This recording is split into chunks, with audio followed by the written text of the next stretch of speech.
Here's the quote. Your public safety as a resident is dramatically impacted by your district attorney and whether he or she is a George Soros-funded rogue prosecutor or a law and order prosecutor, by your police department, and by whether the local politicians support and adequately fund the police and prosecutors' offices. It goes on. This is why the Soros rogue prosecutor movement has concentrated its fire at identifying, recruiting, and funding candidates for local district attorney races. By elevating pro-criminal and anti-victim zealots into office, the rogue prosecutor movement destabilizes the safety of our communities, treats criminals as victims and police as the criminals, and ignores real victims. America's sky-high murder rates, for example, are almost exclusively cabined in cities run by Democrats and with Democrat district attorneys, many of whom are bought and paid for by George Soros. Why are we beginning our crime wave field hearings in New York City? Because this is one of the most egregious examples in America. Alvin Bragg is the poster child for exactly what was just described. Ms. Brame, I want to thank you for your compelling testimony today and sharing the shocking and tragic story of your son, Sergeant Hassan Korea's gang assault and vicious murder by 4 criminals he did not know.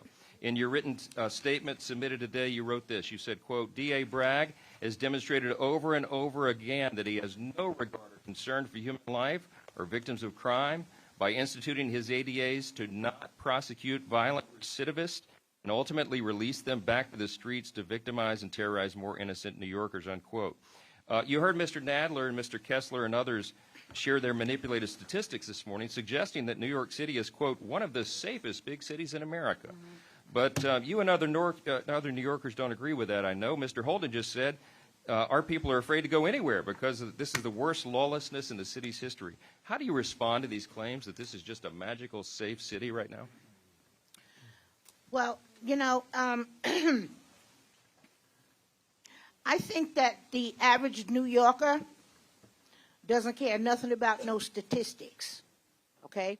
Especially in the black and brown communities. We care about the mothers who have to visit the morgue to identify their dead child's body. We care about the mothers who have to lean into the coffin and watch them lower that top down on that child and they know they'll never see them again. We care about being able to let our child go out to the park and play without getting shot in their stroller.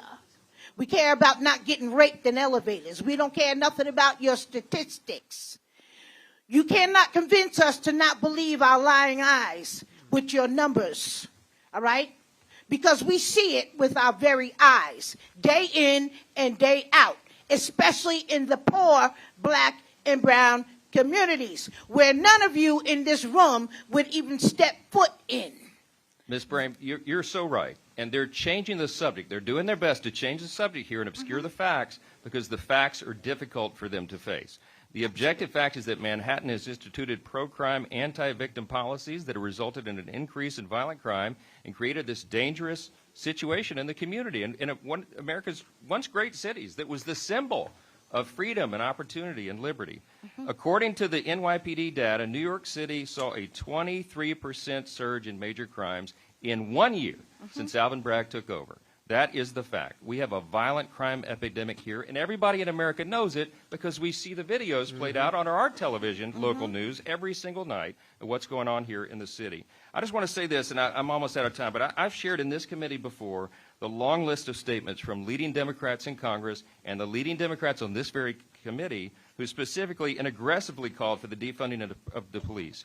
And as a result, in 2020 in New York City, officials cut $1 billion from the police department's 2021 budget.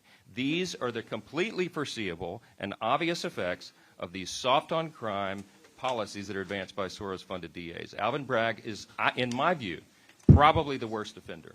And they're trying to manipulate the facts. They're trying to change it. But I thank you all for being here. I yield the remainder of my time.